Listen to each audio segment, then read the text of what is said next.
Импорт бол орж ирж байгаа хэмжээ бол сайн байгаа учраас одоо бүгдээрээ энэ ирчээрээ цаашаа нэг 3 хоног явчихад Улаанбаатарын асуудал намжихаар ийм одоо өөдрөг үлээлт харагдаж байна.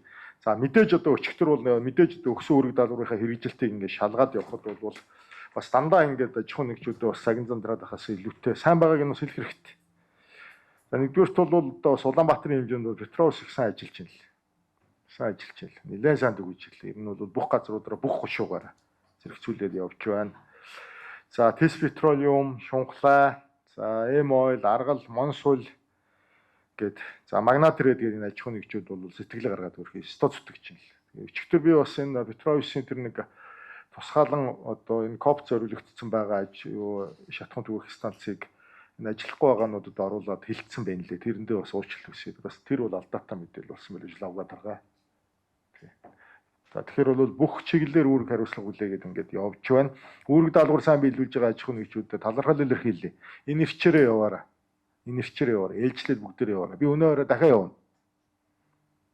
Хаагуурч очиж магадгүй.